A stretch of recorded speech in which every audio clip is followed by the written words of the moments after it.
As I told you on 9/11, I suddenly realized it was my task to make difficult books readable, which is what I've done on the back table. I sometimes describe myself as a man who reads big, thick, old books and writes modern, small books that anyone can understand. And actually, I rather enjoy it. I don't surf the web.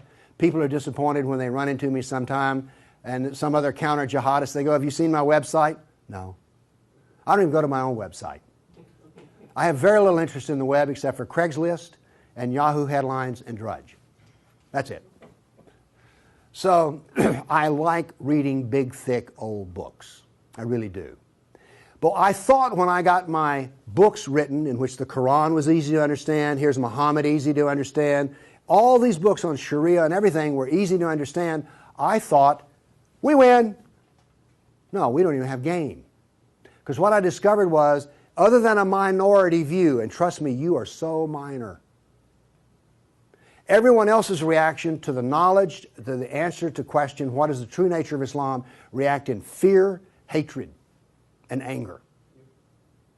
When I try to explain to people something about Islam, they're terrified. So I thought people would run when I got my books published, and indeed they did run away from me. So I thought there was just one great question. What is the true nature of Islam? But I found there was a second question more important. Why are we afraid to know Islam? Now, remember I told you about stories? Here's the thing. My books are factual. They work here. But in dealing with human beings, if you're going to make a sale, any salesman will tell you this, the facts are secondary to the feelings. And where you get feelings is from stories, amongst other places.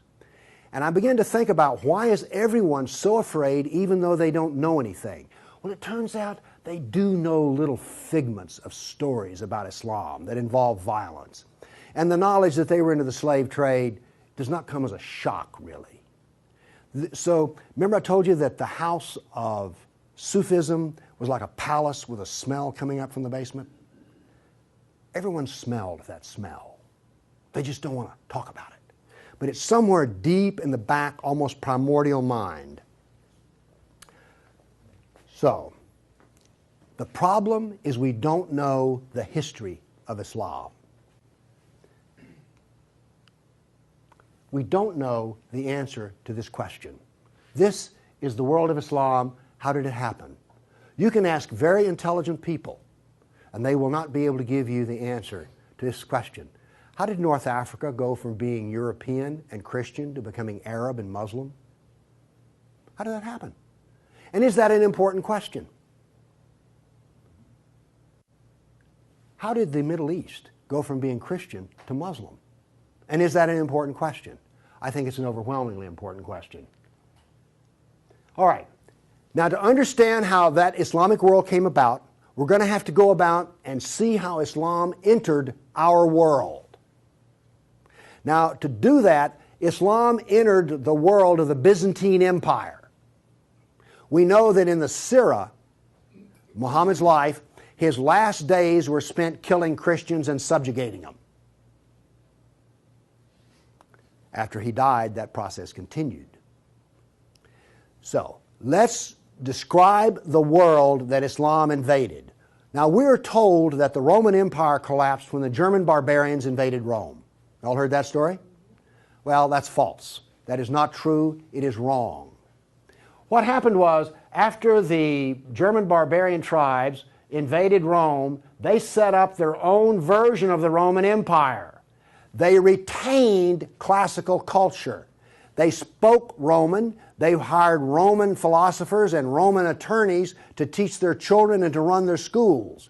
They came into the Roman Empire not to destroy the empire, but just to get the goods for themselves. The eastern part of the empire, so-called Byzantine Empire, is over here. Now, this is after the German invasion. The important point is this: there was still a classical empire. It's not collapsed. Then, after the fall of Rome, the Byzantines gradually exerted their political influence till now this was the new form of the Roman Empire. This is the Byzantine Empire, and it is about to be invaded. This is the classical world that Islam invaded. Notice that the classical world is still up and running. It's critical to remember that. It was now weak, but it was still up and running. We're going to see what caused its collapse. Here we see in 25 years, 3 stages of development of the spread of Islam. This is 25 years' work. How is it that the Arabs were able to do to the Byzantine Empire what the Persians could not do in Iran? Here's the answer to that question. It has to do with Iran, actually. The Greeks and the Persians had been having wars since forever. All right? The 300 at Thermopylae, that was about the Persians. All right? Alexander the Great, he defeated the Persians. The Persians kept hammering on the Romans and then the Byzantines, and 25 years before Islam invaded, there was one massive last series of battles that left Persia weak and the Byzantine Empire very weak. Then comes along the Black Plague. 1 person in 3 dies. So the Byzantine Empire, when Islam invaded, had been weakened by a long war with Persia and the loss of 1/3 of its population. The economy had collapsed by 2/3. You think the Obama economy is bad? Try 2/3. So we had an empire that was weak, invaded by people with a mission. Now what's important here is these 3 different shades of green represent the different caliphs. This empire is beginning to build here came from people who could be described as the apostles of Muhammad. Why is it important to know that? They knew Muhammad. They held his hand. One of them, Ali, married his daughter. Abu Bakr was his father-in-law. These people are not just brothers in the religious sense, they're brothers in the family sense. They knew Muhammad like I know my wife. And what did they do? Did they go out preaching the Quran? No, they didn't. They picked up their swords, got on their camels and horses, and went out whacking Christians and Persians. That is, this is the true nature of Islam. Here you see it. This is the fruit on the tree. Massive destruction. Now notice something else that's happened here. Egypt is the breadbasket of the Mediterranean. Syria, the heart of the intellectual world of the classical empire. In 25 years, the classical civilization lost its ability to feed itself and lost its biggest brain trust. This destroys classical Christianity. Christianity that we have today is a bloody stump of the original Christianity. Why? This destroyed the heart of it, transformed it. The first stage of the annihilation of classical empire, gone. The heart of it's gone. Okay. A century later, notice over here in Spain, 750 AD, Spain is already Muslim. This is rapid fire conquest. This is going to become very important because this happened as it were in the life of a nation overnight. This brutal assault is the key as to why we fear Islam. Now then, you're next going to see history that you've not heard before. I'm not a historian, but I am a scientist. And I can reason from data. I knew, once I read the story of Muhammad, that I had been fed a pack of lies about what caused the Dark Ages. Roman barbarians didn't cause the Dark Ages. First off, why would these barbarians were Germans? These are the same people who made Germany. You're telling me they were too stupid to learn how to do Roman law and stuff? Of course not. They were very intelligent people. They didn't cause the collapse. But that's the classical theory. If you go to Vanderbilt, that's what they'll teach you. Here we go with the data. There has recently been a lot of classical ancient works that have been translated and put into a database format so they can be accessed. There's been massive archaeological research under the ocean and at the edge of the Mediterranean. From this archaeological research, we're able to track history and economies. All right? That figure I gave you about how the economy collapsed, that came from the study of sunken vessels. Because if you're not buying much, you know, if 1 in 10, let's say 1 in 10 ships is sunk, that figure's not that high, but whatever. If you see a lot of sunken ships, there was a lot of ships sailing around. When they go down, the economy goes down. So from this data, we know a lot. And this, in particular, the database of ancient documents, gives us 548 battles that Islam fought against the classical world. This is all new information. I've talked with people who consider themselves history buffs, and they go, well, let's see, battles of Islam against Europe. Let's see, we've got the invasion, we got Tours, we got the invasion of at Gibraltar, we've got Lepanto, Gates of Vienna, collapse of... Okay, that's 5. You talk to a historian, and those are the 5 battles they can scratch up. And then I remind you, you can have all of these slides if you just send me an email for it. Okay, what does this new data show us? It shows us this. See the white spots? They're brand new battles. They're going to change to red. These are new. Every time, I want to show you this all over again. Every tick is 20 years. The new battles for that 20-year period come up in white, then they fade to red to show you the history. So white's what's happening right now, red has happened. Let's see how these 548 battles act out over. We're going to watch, in 70 seconds, we're going to watch 1,200 years of conquest. Look how fast this is happening. Bam! Here comes... You didn't know France was hammered that hard, did you? You heard of Tours. Watch what's happening in Spain, in the islands. Now, many of these raids or battles, if they're at the coastline, are slave raids. The slaving that took place in here was extensive and went on and on. All of this work is also happening now then. We're now into the golden age of Baghdad. This is the punishment that's being handed out to Christians everywhere. In Spain, after one battle, there were knights' heads were cut off and they made a pile so high that a man on horseback couldn't see over them. All of the European civilization in North Africa is now gone. I have a question. Have you read the 13th tribe? No. Okay. Now, pretty soon, and by the way, there will be a period of time, and you can see the clock running up here, there will be a brief blip of 5 battles that occur in North Africa, the Barbary Pirate Wars. We're on there. Okay?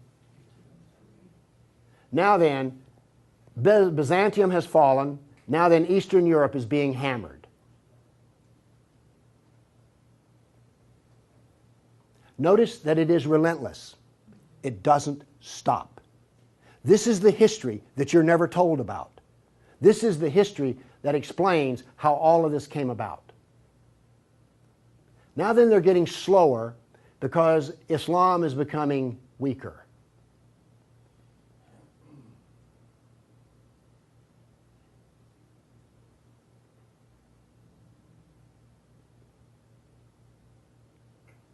Why was it becoming weaker? Corruption. All empires collapse from the inside ultimately. Okay. I say that what caused the collapse of classical civilization was not the invading German barbarian tribes. I say that classical civilization was destroyed by Islam. Now comes the question. Why do we not want to know that? We're going to answer that question. All right, now I want to give you the headlines.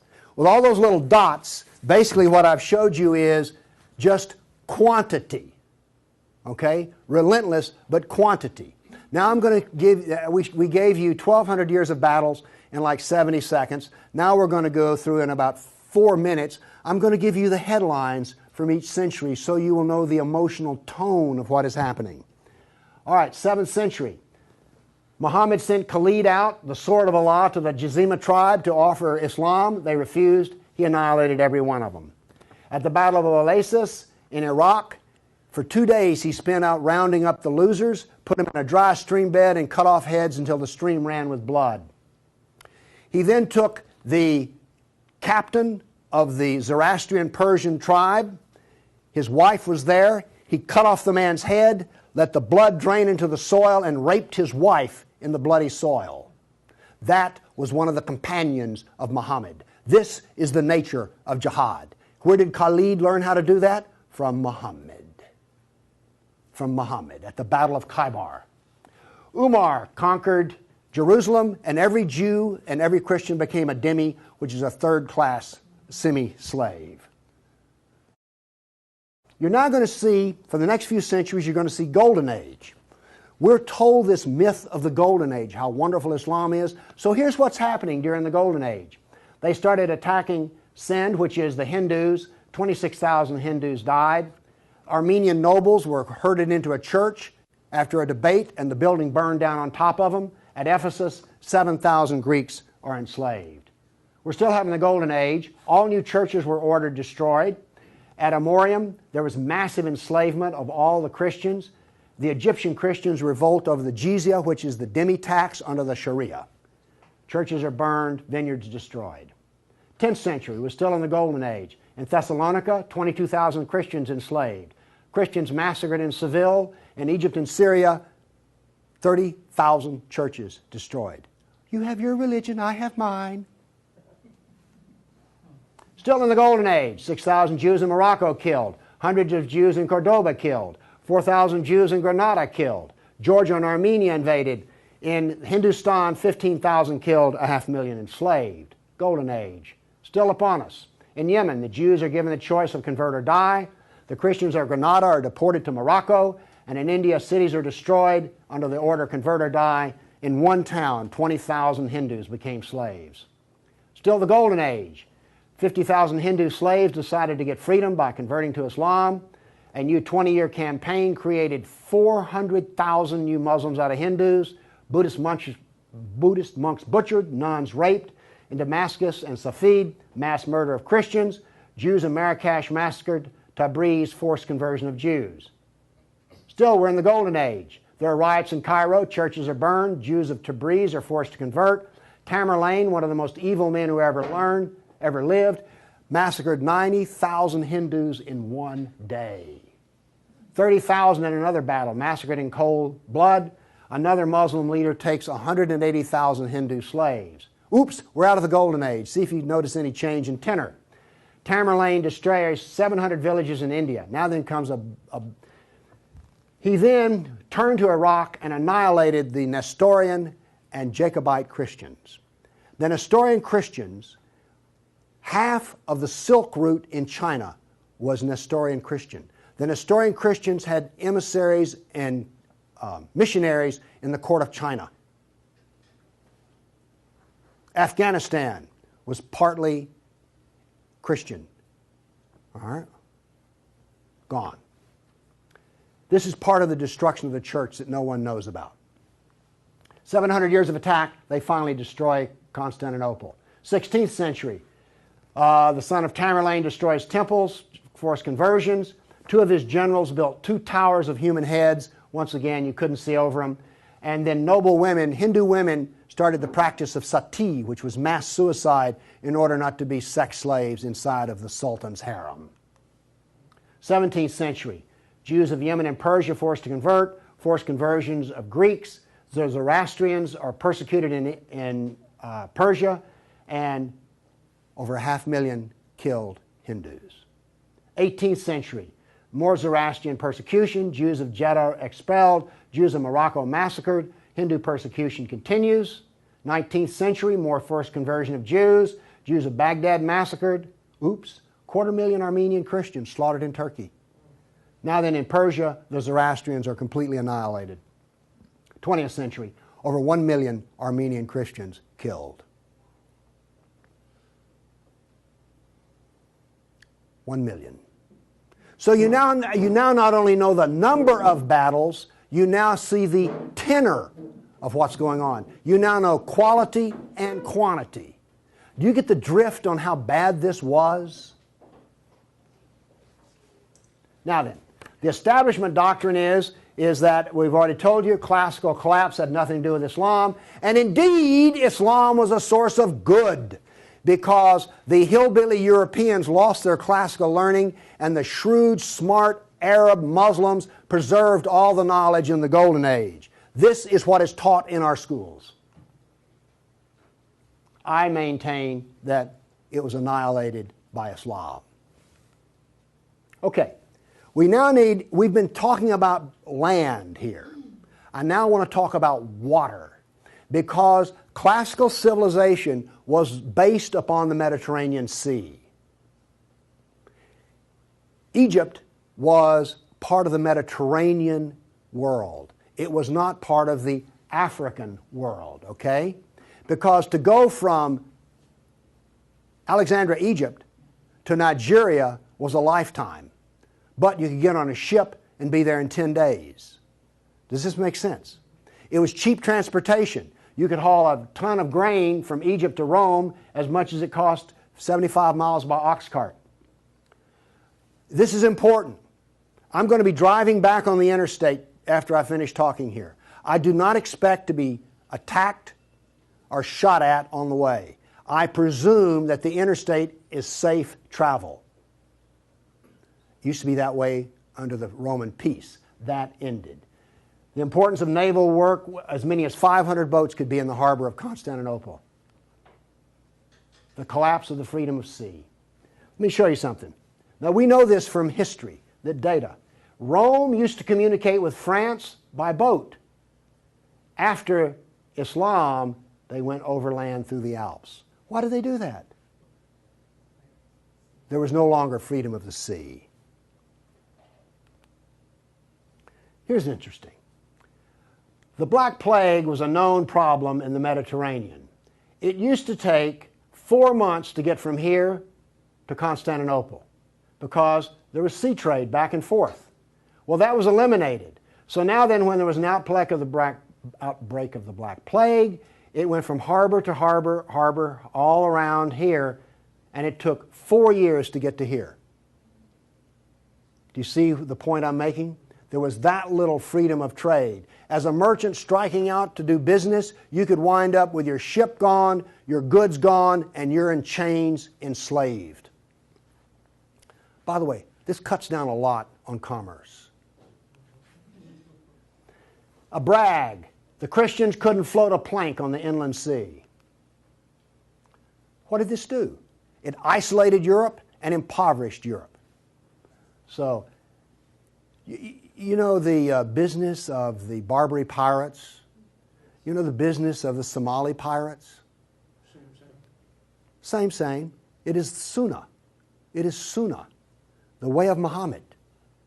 There's a famous hadith which is repeated endlessly, in which Muhammad awakes in a dream and he sees his jihadists sailing the inland sea.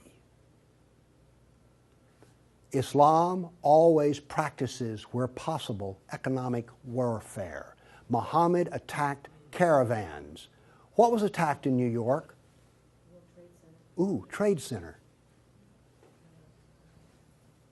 This, economic warfare.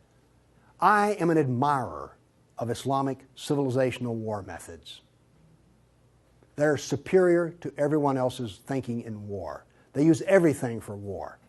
Everything, including the womb. This was an economic jihad. There were 3, you've heard of the Dark Ages? Well, there were 3 Dark Ages. One in Europe, one in Turkey, one in North Africa. You weren't told that, were you? Wonder why. Here we see some ruins. What's the importance of these ruins? Well, they're up and standing. What happened to all the ruins in Rome? Well, the people who were still living there used them as quarries. They harvested them. The Colosseum remained simply because it was so big. What does this tell us here? If all this stone is still stacked up, there were no people. The invasion of North Africa was so brutal and so fast that it actually left in the harbor a layer of silt. Here's how that happened. North Africa used to be farmland, irrigated farmland. The Romans, clever men that they were, put along the roads in North Africa olive trees for shade and for keeping the road fixed for free. Because what would happen is you would bid on buying a lease on a stretch of Roman road in North Africa. You maintain the olive trees and the road, and you got to keep the olives. So the Romans got money from selling the lease, and then they got the road fixed for free, and somebody has a business making money. Is this clever or what? That all ended because the invading Arabs were not farmers, they were herdsmen. The people there were Christian, and so therefore, when the average Arab family would own 50 goats. They put their goats out into the fields of Christians, and the Christians as dhimmis had no right to protest. Between death and the erosion of the crops, there was this produced a layer of silt in the harbors. So that's how brutal, hard, and fast came about this collapse of economy in North Africa. What was left for a European economy? Furs, lumber, swords, and slaves. We're now really getting to one of the points where we don't want to know this history. Anybody here all real proud about how some of your ancestors were taken off a coast in Italy and then put into a harem in North Africa? And now you have children from that who are distant relations? You see, you may have distant relations in the Arab world you don't know about because 1 million Christians were sold into slavery. And by the way, the Venetians helped to do that. And another embarrassing piece of news is this. The Jews were very big in the trans-Mediterranean slave trade. Nobody comes out of this looking good. No one looks good. Are you also beginning to see, like, I don't think I want to know any more about this history at all? Okay? Are you catching on here? All right. Now, the other thing we're told that's so bad about Christianity and so pitiful about those poor Muslims are the Crusades. Who's ever heard this? Well, the Crusades, oh, that's so embarrassing. Gosh, you know, we got out of Europe, we went over there and invaded the Arab lands, and then we killed them and hurt them, and like, oh, I've heard preachers wallow in pity about how drastically bad the Crusades were. All right, first off, Islam, remember, destroyed 30,000 churches. The Jews and Christians were dhimmis.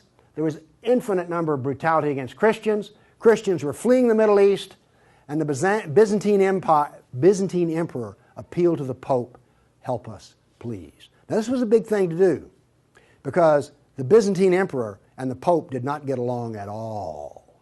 But these were desperate people. And what did the Pope look out and see? This is the world that he saw in 1100, the time of the First Crusade. Well, let's see, this much of Spain is Muslim, and we're getting our behind kicked on a regular basis. Oh, well, this Christianity's gone. Oops, this Christianity's gone. And look at all the battles in the non-Christian, in the areas that are still Christian. Do you see the geopolitical problem that the Pope was facing here? This was not just some, we'll saddle up, get on our horses, and go steal from them Arabs, which is what you're told. This is the political picture. But now then, let's do this. Let's look at a battle map for the Crusades. Let's be fair. I showed you the jihad map. Now here comes the Crusade battle map.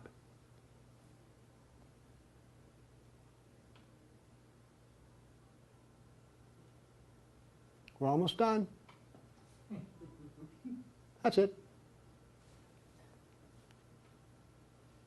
Now we're told that the Crusades are the moral equivalent of jihad. And therefore we need to be ashamed and whine and cry. All right. The Crusades were defensive, lasted 300 years, and the last one was over 800 years ago. All the jihad was offensive, lasted 1,400 years, and it's happening right now. In all probability, some Christian is being slaughtered in Nigeria today. Now, Is this moral equivalence?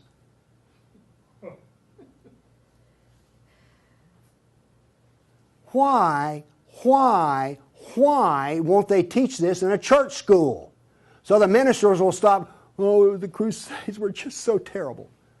No, the Crusades were one of the few times the church put steel in its spine.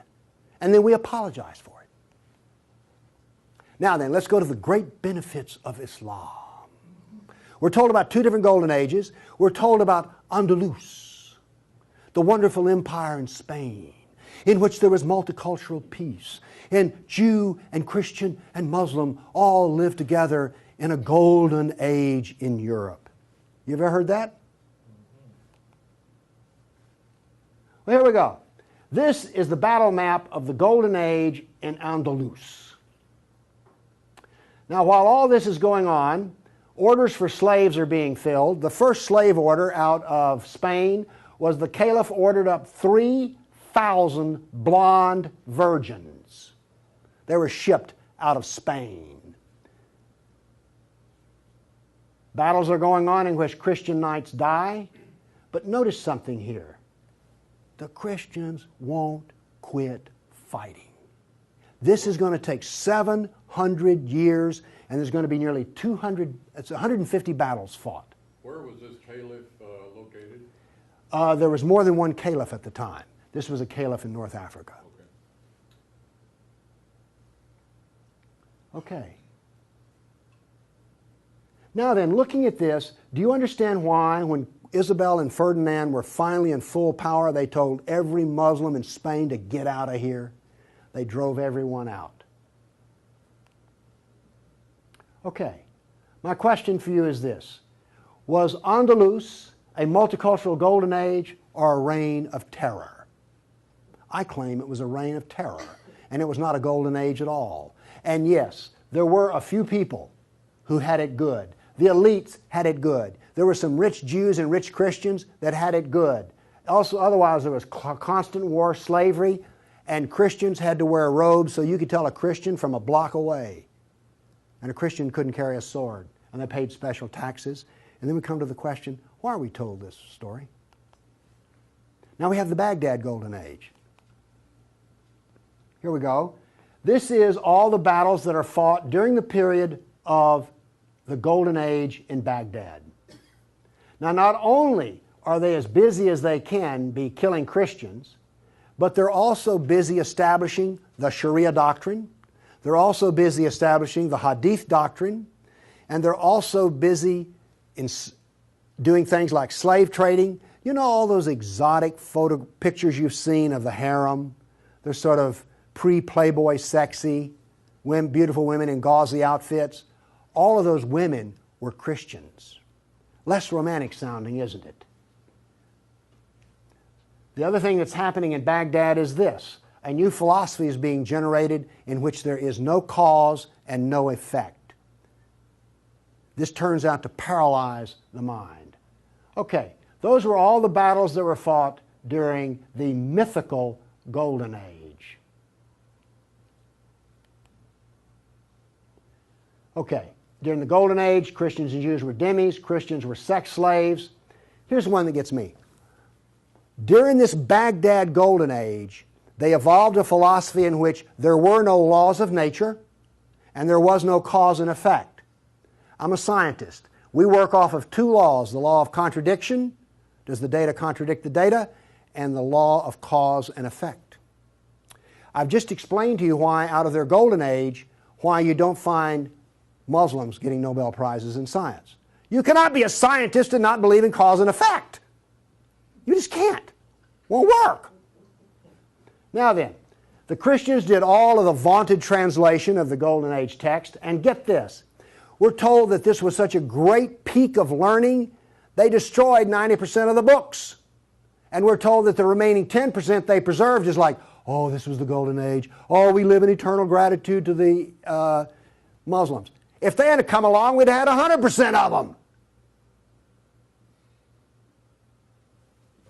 Presented with a library in India, the largest library in the world was a Buddhist library in Nalanda. They came to him and reported the existence after they had conquered, and they said, "What shall we do with the library?" The order from the general was this: if it contains any information that is in the Quran, we already have it, burn it. And if it contains any information that is not in the Quran, it is false, burn it. The same was done with most all of the libraries. And why are we told this was some wonderful golden age that preserved knowledge for us? Ottoman Empire, 1683. The reason I have this up here, Islam in Europe.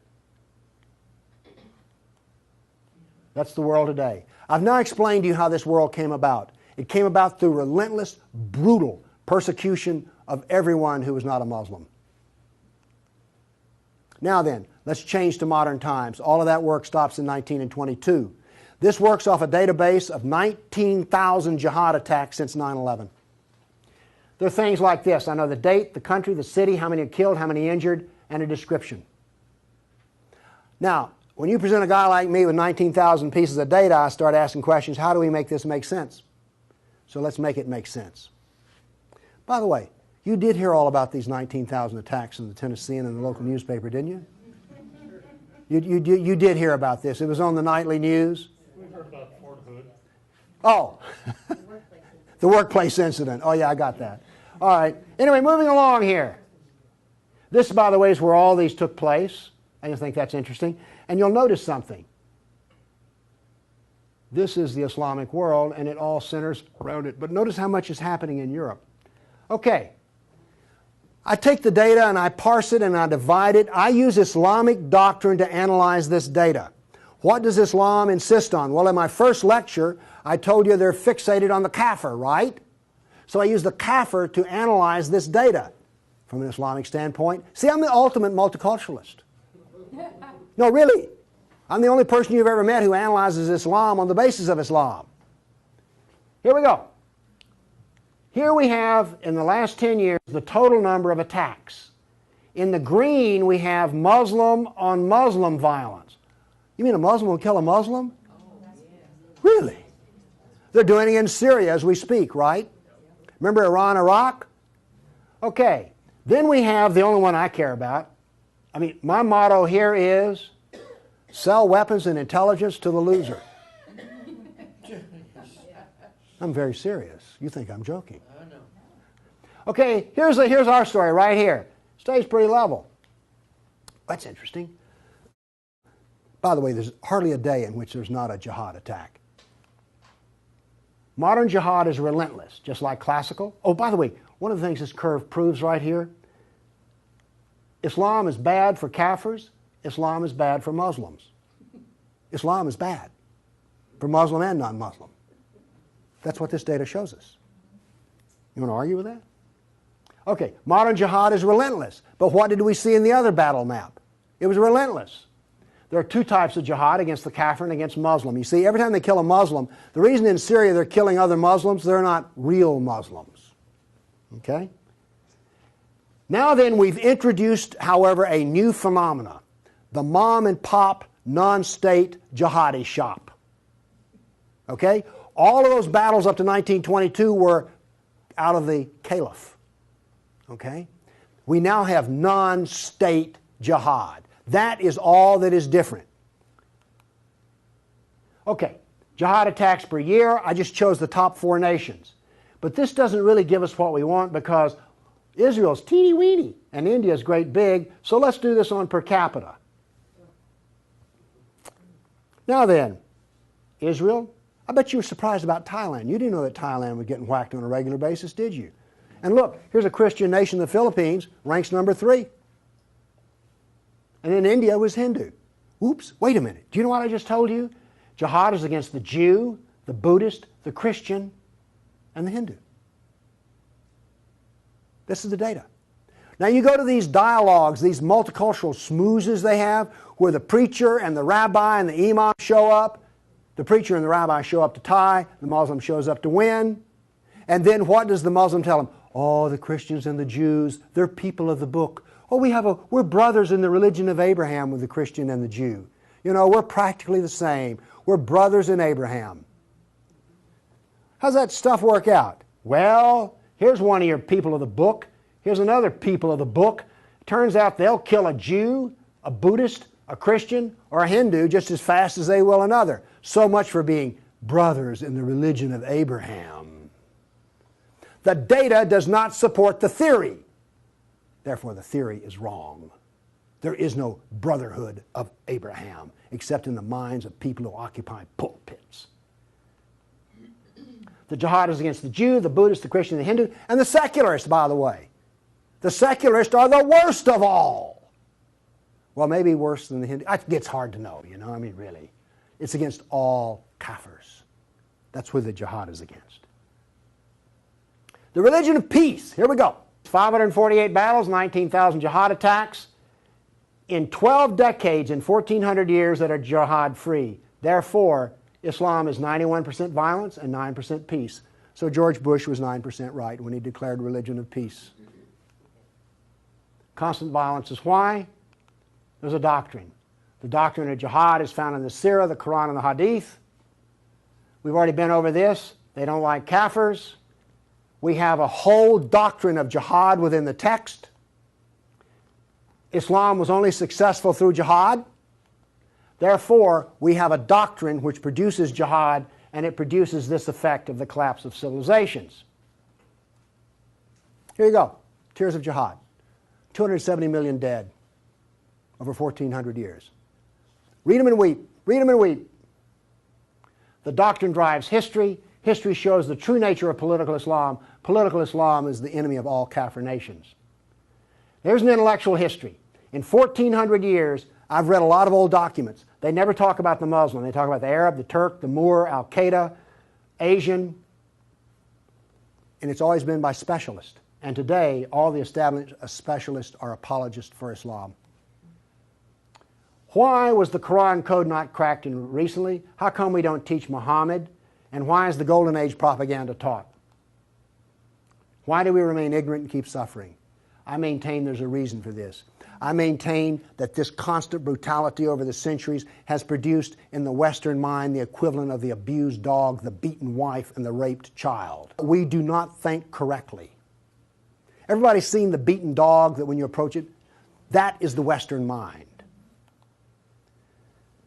We deny the attacks. How much jihad is ever reported? The churches will not even admit that a Christian suffers anywhere. Fear. Muhammad used fear. Any public critic of Islam has a certain fear element there. Guilt. Oh, we haven't treated Islam right. If we treated him better, everything would be good. We don't teach the history. We humiliated. Who here is going to go home and brag about how your ancestors were slaves, how your history was annihilated, and that all we teach is the lie of the Golden Age? Have you not noticed since 9/11 how bitter and angry politics has gotten? The reason is we're not allowed to get angry at the enemy, so we get cranky with each other. We're powerless. Anybody want to debate about this? The abuser. Muslims will not admit they sold a single slave or ever killed a person. They're arrogant and self-confident. Islam is perfect. Word Islam means submit. They expect submission out of us, and they get it. Islam is the victim. After 9/11, I heard this. The real victims of 9/11 were the Muslims. You've heard that anywhere? After 1,400 years of jihad, brutality, enslavement, theft, deception, rape, annihilation, and insults, the Kafir mind has become identical to that of an abused victim. Our only solution is to face our history and welcome it and embrace it. This is exactly the way we will heal our nation, is the way we heal a person who's been brutalized. You have to go back to the original event. And this is why we are afraid. Thank you.